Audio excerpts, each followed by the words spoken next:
ಓಂ ಶಾಂತಿ. ಇಂದಿನ ದಿನಾಂಕ 10/2/2026. ಪ್ರಾರ್ಥ ಮುರುಳಿ ಬಾಪ್ ತಾದ ಮಧುಬನ. ಮಧುರ ಮಕ್ಕಳೇ, ಭಗವಂತ ನಿಮ್ಮ ಮಿತ್ರನಾಗಿದ್ದಾರೆ, ರಾವಣನು ಶತ್ರುವಾಗಿದ್ದಾನೆ.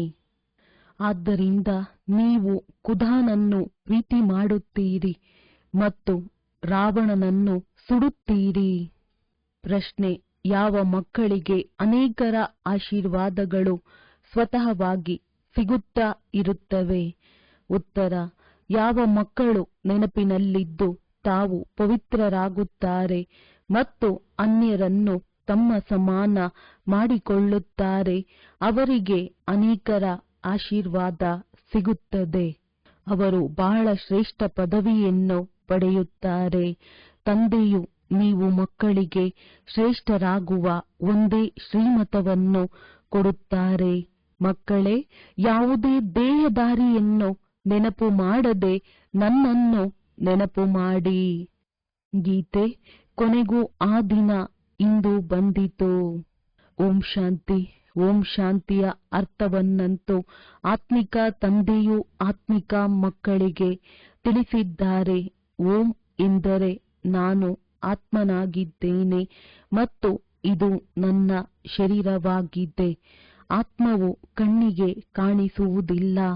ಆತ್ಮದಲ್ಲಿಯೇ ಒಳ್ಳೆಯ ಹಾಗೂ ಕೆಟ್ಟ ಸಂಸ್ಕಾರವಿರುತ್ತದೆ. ಆತ್ಮದಲ್ಲಿಯೇ ಮನಸ್ಸು, ಬುದ್ಧಿ ಇದೆ. ಶರೀರದಲ್ಲಿ ಬುದ್ಧಿ ಇಲ್ಲ. ಮುಖ್ಯವಾದುದು ಆತ್ಮವಾಗಿದೆ. ಶರೀರವಂತೂ ನನ್ನದಾಗಿದೆ. ಆತ್ಮವನ್ನು ಯಾರೂ ನೋಡಲು ಸಾಧ್ಯವಿಲ್ಲ. ಶರೀರವನ್ನು ಆತ್ಮವು ನೋಡುತ್ತದೆ. ಆತ್ಮವನ್ನು ಶರೀರವು ನೋಡಲು ಸಾಧ್ಯವಿಲ್ಲ. ಆತ್ಮವು ಹೊರಟು ಹೋಗುತ್ತದೆ ಎಂದರೆ ಶರೀರವು ಜಡವಾಗಿ ಬಿಡುತ್ತದೆ. ಆತ್ಮವನ್ನು ಕಣ್ಣಿನಿಂದ ನೋಡಲು ಸಾಧ್ಯವಿಲ್ಲ.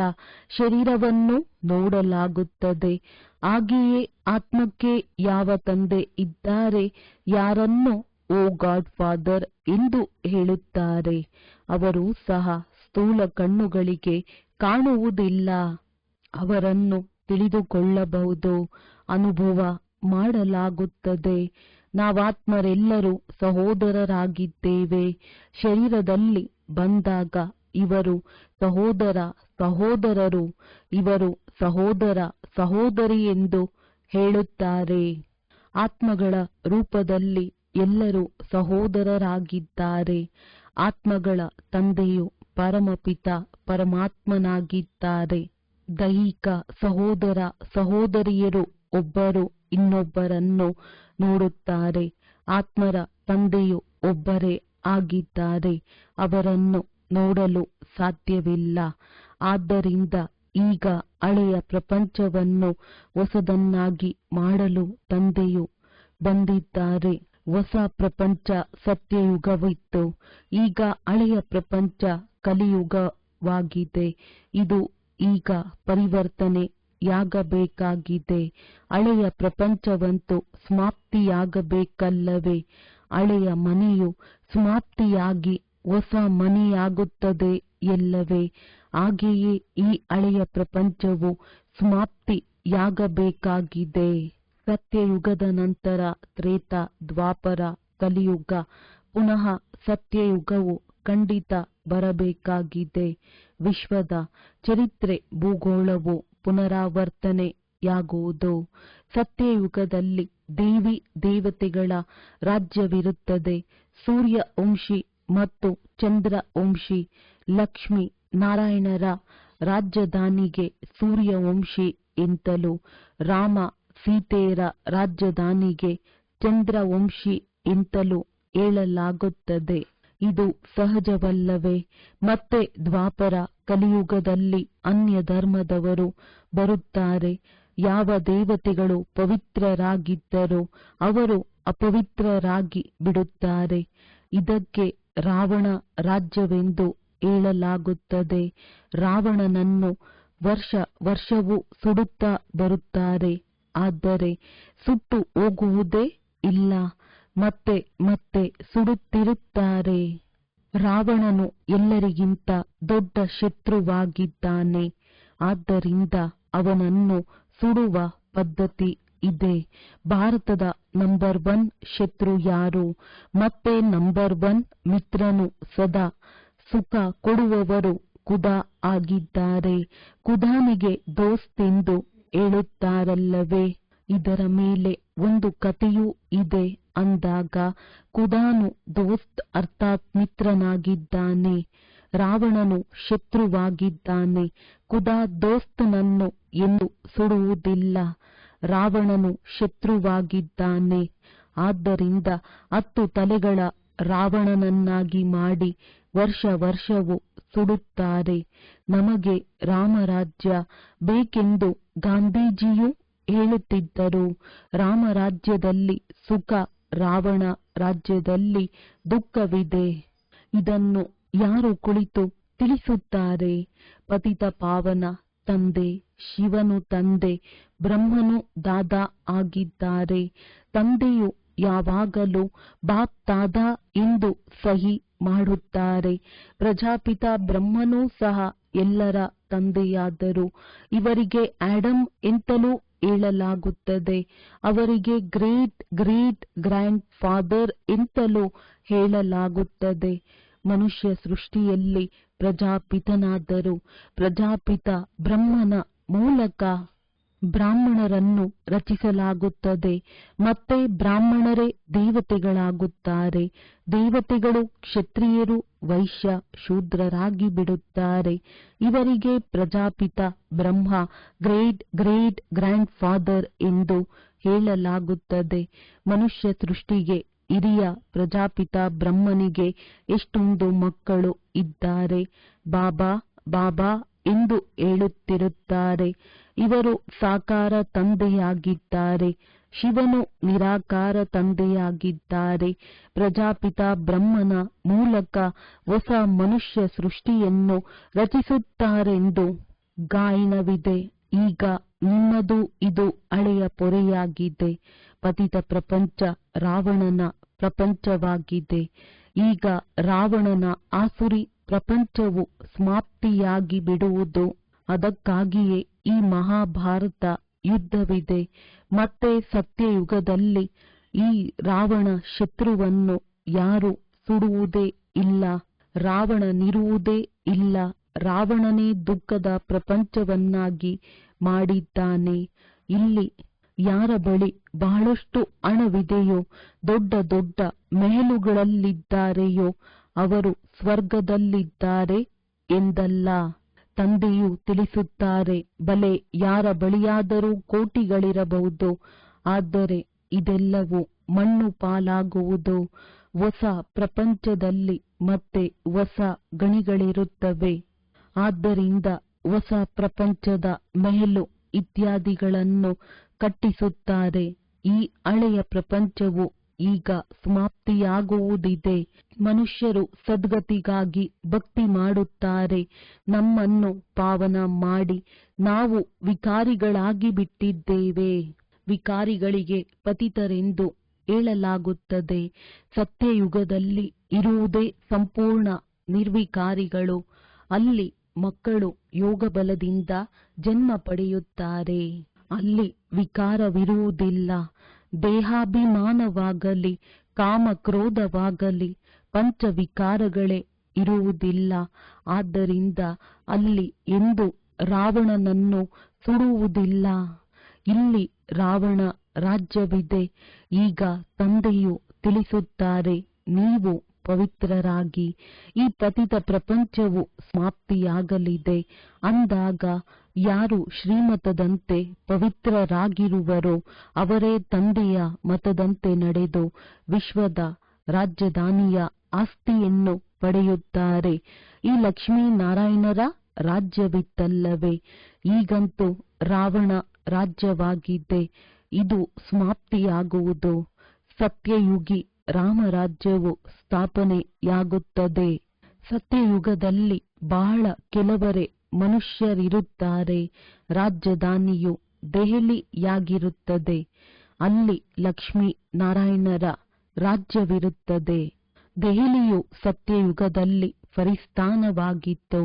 ದೆಹಲಿಯೇ ರಾಜ್ಯ ಸಿಂಹಾಸನವಾಗಿತ್ತು.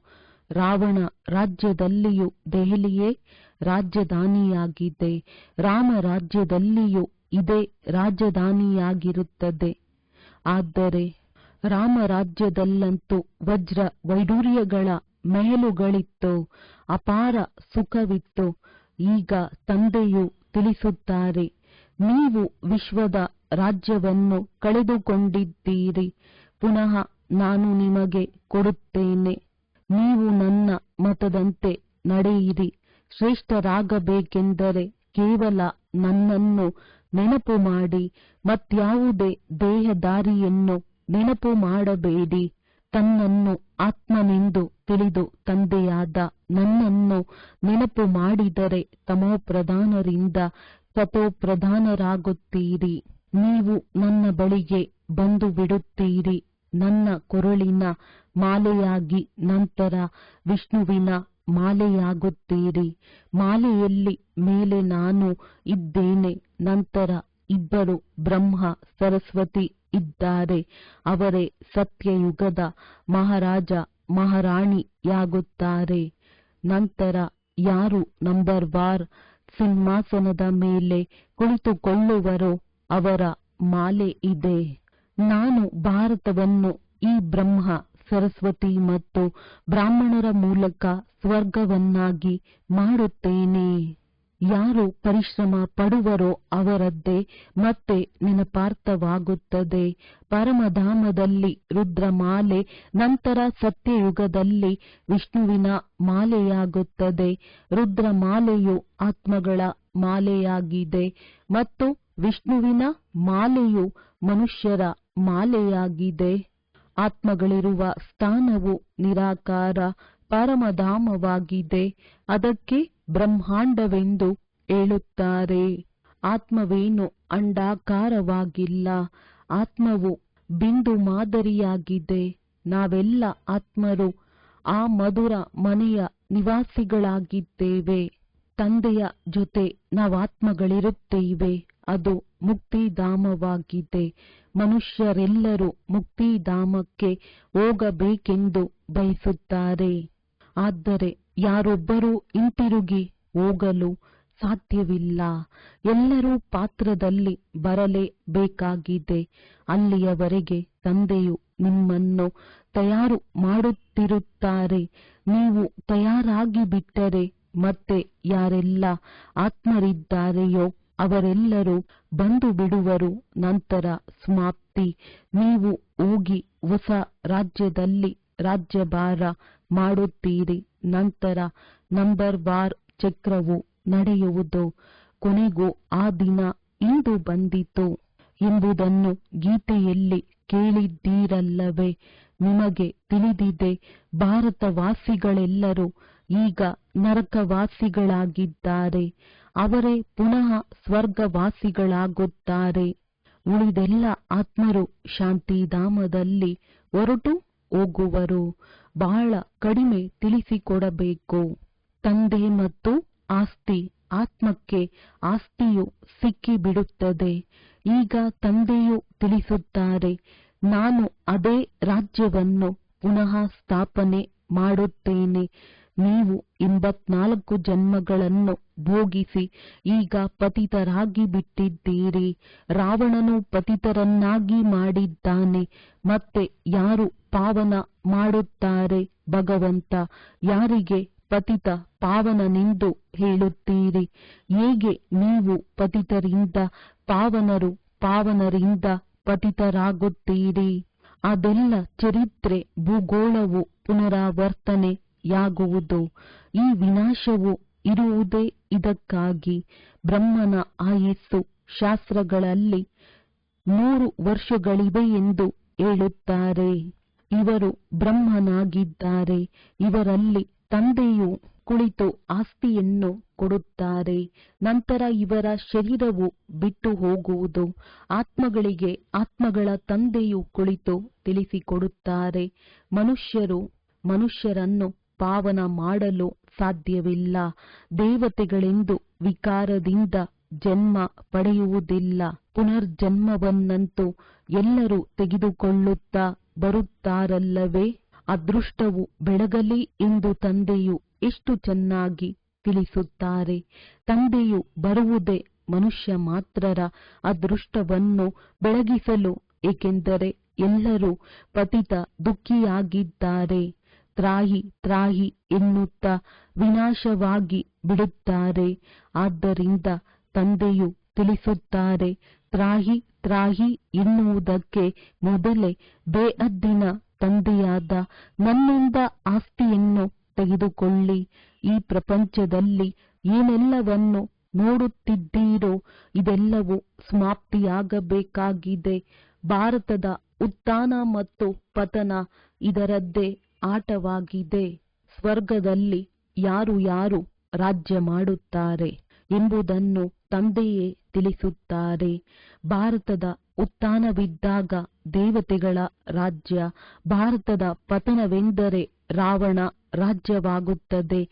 ಈಗ ಹೊಸ ಪ್ರಪಂಚವಾಗುತ್ತಿದೆ. ತಂದೆಯಿಂದ ಹೊಸ ಪ್ರಪಂಚದ ಆಸ್ತಿಯನ್ನು ತೆಗೆದುಕೊಳ್ಳಲು ಓದುತ್ತಿದ್ದೀರಿ. ಎಷ್ಟು ಸಹಜವಾಗಿದೆ. ಇದು ಮನುಷ್ಯರಿಂದ ದೇವತೆಗಳಾಗುವ ವಿದ್ಯೆಯಾಗಿದೆ. ಇದನ್ನು ಸಹ ಚೆನ್ನಾಗಿ ತಿಳಿದುಕೊಳ್ಳಬೇಕಾಗಿದೆ. ಯಾವ ಯಾವ ಧರ್ಮದವರು ಯಾವಾಗ ಬರುತ್ತಾರೆ? ದ್ವಾಪರದ ನಂತರವೇ ಅನ್ಯ ಧರ್ಮದವರೆಲ್ಲರೂ ಬರುತ್ತಾರೆ. ಮೊದಲು ಸುಖವನ್ನನುಭವಿಸುತ್ತಾರೆ, ನಂತರ ದುಃಖ. ಈ ಇಡೀ ಚಕ್ರವನ್ನು ಬುದ್ಧಿಯಲ್ಲಿ ಕೂರಿಸಬೇಕಾಗಿದೆ. ಇದರಿಂದ ನೀವು ಚಕ್ರವರ್ತಿ, ಮಹಾರಾಜ, ಮಹಾರಾಣಿಯಾಗುತ್ತೀರಿ. ಕೇವಲ ತಂದೆ ಮತ್ತು ಆಸ್ತಿಯನ್ನು ತಿಳಿದುಕೊಳ್ಳಬೇಕಾಗಿದೆ. ಈಗ ವಿನಾಶವಂತೂ ಖಂಡಿತ ಆಗುತ್ತದೆ. ಇಷ್ಟೊಂದು ಹೊಡೆದಾಟಗಳಾಗುವುದು. ಆ ಸಮಯದಲ್ಲಿ ವಿದೇಶದಿಂದ ಹಿಂತಿರುಗಿ ಬರುವುದಕ್ಕೂ ಸಾಧ್ಯವಾಗುವುದಿಲ್ಲ. ಆದ್ದರಿಂದ ತಂದೆಯು ತಿಳಿಸುತ್ತಾರೆ, ಭಾರತ ಭೂಮಿಯೇ ಎಲ್ಲದಕ್ಕಿಂತ ಉತ್ತಮ ಭೂಮಿಯಾಗಿದೆ. ಯಾವಾಗ ಬಲವಾದ ಯುದ್ಧವಾಗುವುದೋ ಆಗ ಅಲ್ಲಿನವರು ಅಲ್ಲಿಯೇ ಉಳಿದು ಬಿಡುತ್ತಾರೆ. 50-60 ಲಕ್ಷ ರೂಪಾಯಿಗಳನ್ನು ಕೊಟ್ಟರೂ ಸಹ ಬರಲು ಕಷ್ಟವಾಗುತ್ತದೆ. ಭಾರತ ಭೂಮಿಯು ಎಲ್ಲದಕ್ಕಿಂತ ಉತ್ತಮವಾಗಿದೆ. ಇಲ್ಲಿ ತಂದೆಯು ಬಂದು ಅವತರಿತರಾಗುತ್ತಾರೆ. ಶಿವ ಜಯಂತಿಯನ್ನು ಇಲ್ಲಿಯೇ ಆಚರಣೆ ಮಾಡಲಾಗುತ್ತದೆ. ಕೇವಲ ಕೃಷ್ಣನ ಹೆಸರನ್ನು ಹಾಕಿರುವುದರಿಂದ ಮಹಿಮೆಯೆಲ್ಲವೂ ಸಮಾಪ್ತಿಯಾಗಿ ಬಿಟ್ಟಿದೆ. ಸರ್ವ ಮನುಷ್ಯ ಮಾತ್ರರ ಮುಕ್ತಿದಾತನು ಇಲ್ಲಿಯೇ ಬಂದು ಅವತರಣೆ ಮಾಡುತ್ತಾರೆ. ಶಿವ ಜಯಂತಿಯನ್ನು ಇಲ್ಲಿಯೇ ಆಚರಿಸುತ್ತಾರೆ. ಪರಮಪಿತ ಪರಮಾತ್ಮನೇ ಬಂದು ಮುಕ್ತಗೊಳಿಸುತ್ತಾರೆ. ಅಂದ ಮೇಲೆ ಇಂತಹ ತಂದೆಗೆ ನಮಸ್ಕಾರ ಮಾಡಬೇಕು. ಅವರ ಜಯಂತಿಯನ್ನೇ ಆಚರಿಸಬೇಕು. ಆ ತಂದೆಯು ಈ ಭಾರತದಲ್ಲಿಯೇ ಬಂದು ಎಲ್ಲರನ್ನು ಪಾವನರನ್ನಾಗಿ ಮಾಡುತ್ತಾರೆ. ಅಂದ ಮೇಲೆ ಇದು ಎಲ್ಲದಕ್ಕಿಂತ ದೊಡ್ಡ ತೀರ್ಥ ಸ್ಥಾನವಾಯಿತು. ಎಲ್ಲರನ್ನೂ ದುರ್ಗತಿಯಿಂದ ಬಿಡಿಸಿ ಸದ್ಗತಿಯನ್ನು ಕೊಡುತ್ತಾರೆ. ಈ ನಾಟಕವು ಮಾಡಲ್ಪಟ್ಟಿದೆ. ಈಗ ನೀವಾತ್ಮಗಳು ತಿಳಿದುಕೊಂಡಿದ್ದೀರಿ. ನಮ್ಮ ತಂದೆಯು ನಮಗೆ ಈ ಶರೀರದ ಮೂಲಕ ಈ ರಹಸ್ಯವನ್ನು ತಿಳಿಸುತ್ತಿದ್ದಾರೆ. ನಾವಾತ್ಮಗಳು ಈ ಶರೀರದ ಮೂಲಕ ಕೇಳಿಸಿಕೊಳ್ಳುತ್ತೇವೆ. ಆತ್ಮ ಅಭಿಮಾನಿಯಾಗಬೇಕಾಗಿದೆ. ತಮ್ಮನ್ನು ಆತ್ಮನೆಂದು ತಿಳಿದು ತಂದೆಯನ್ನು ನೆನಪು ಮಾಡಿದಾಗಲೇ ತುಕ್ಕು ಕಳೆಯುತ್ತಾ ಹೋಗುವುದು ಮತ್ತು ಪವಿತ್ರರಾಗಿ ನೀವು ತಂದೆಯ ಬಳಿ ಬಂದು ಬಿಡುತ್ತೀರಿ. ಎಷ್ಟು ನೆನಪು ಮಾಡುತ್ತೀರೋ ಅಷ್ಟು ಪವಿತ್ರರಾಗುತ್ತೀರಿ. ಅನ್ಯರನ್ನು ತಮ್ಮ ಸಮಾನ ಮಾಡಿಕೊಂಡಾಗ ಅನೇಕರ ಆಶೀರ್ವಾದವು ಸಿಗುವುದು. ಶ್ರೇಷ್ಠ ಪದವಿಯನ್ನು ಪಡೆಯುತ್ತೀರಿ. ಆದ್ದರಿಂದಲೇ ಸೆಕೆಂಡಿನಲ್ಲಿ ಜೀವನ್ಮುಕ್ತಿ ಎಂದು ಗಾಯನವಿದೆ. ಒಳ್ಳೆಯದು.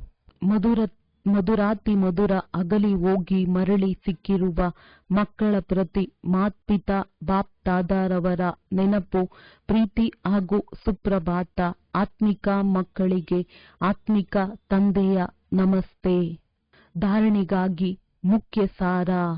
ಶ್ರೀಮತದನುಸಾರ ಪವಿತ್ರರಾಗಿ ಪ್ರತಿ ಹೆಜ್ಜೆಯಲ್ಲಿ ತಂದೆಯ ಮತದಂತೆ ನಡೆದು ವಿಶ್ವ ರಾಜ್ಯ ಭಾಗ್ಯವನ್ನು ತೆಗೆದುಕೊಳ್ಳಬೇಕಾಗಿದೆ.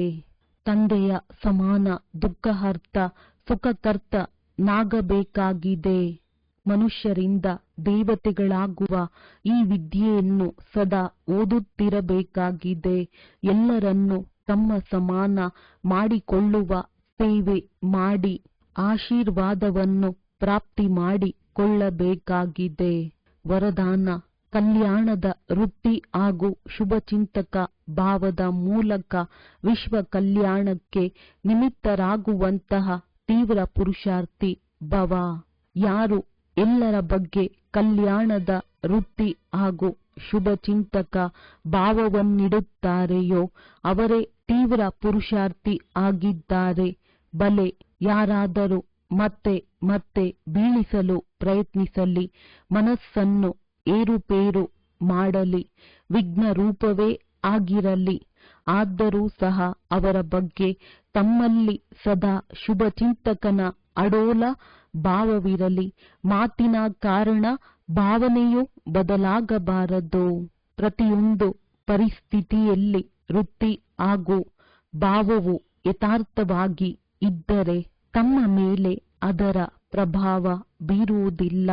ನಂತರ ಯಾವುದೇ ವ್ಯರ್ಥ ಮಾತುಗಳು ಕಾಣಿಸುವುದೇ ಇಲ್ಲ.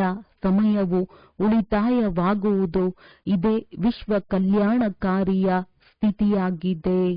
ಸ್ಲೋಗನ್: ಸಂತುಷ್ಟತೆಯು ಜೀವನದ ಶೃಂಗಾರವಾಗಿದೆ. ಆದ್ದರಿಂದ ಸಂತುಷ್ಟಮಣಿಯಾಗಿದ್ದು ಸಂತುಷ್ಟವಾಗಿರಿ ಮತ್ತು ಸರ್ವರನ್ನು ಸಂತುಷ್ಟಗೊಳಿಸಿರಿ. ಅವ್ಯಕ್ತ ಸೂಚನೆ: ಏಕತೆ ಮತ್ತು ವಿಶ್ವಾಸದ ಗುಣಲಕ್ಷಣಗಳ ಮೂಲಕ ಸಫಲತಾ ಸಂಪನ್ನರಾಗಿರಿ. ಏಕಮತ ಅರ್ಥಾತ್ ಏಕತೆಯ ವಾತಾವರಣ ಮಾಡುವುದಕ್ಕೆ ಸಮಾವೇಶಿಸುವ ಶಕ್ತಿ ಧಾರಣೆ ಮಾಡಿ. ಭಿನ್ನತೆಯನ್ನು ಸಮಾವೇಶಿಸಿಕೊಳ್ಳಿ. ಪ್ರತಿಯೊಬ್ಬರ ವಿಶೇಷತೆಗಳನ್ನು ನೋಡಿ, ಕೊರತೆಗಳನ್ನು ಸ್ವಲ್ಪವೂ ನೋಡಲೇಬಾರದು. ಹೇಗೆ ಚಂದ್ರಮ ಅಥವಾ ಸೂರ್ಯಕ್ಕೆ ಗ್ರಹಣ ಹಿಡಿಯುತ್ತದೆ ಆಗ ಹೇಳಲಾಗುತ್ತದೆ ಅದನ್ನು ನೋಡಬಾರದು. ಇಲ್ಲವೆಂದರೆ ಗ್ರಹಚಾರಿ ಕುಳಿತುಕೊಳ್ಳುವುದು. ಯಾರದ್ದೇ ಕೊರತೆಯೂ ಸಹ ಗ್ರಹಣವಾಗಿದೆ ಅದನ್ನು ಎಂದು ನೋಡಬೇಡಿ. ಒಳ್ಳೆಯದು. ಓಂ ಶಾಂತಿ.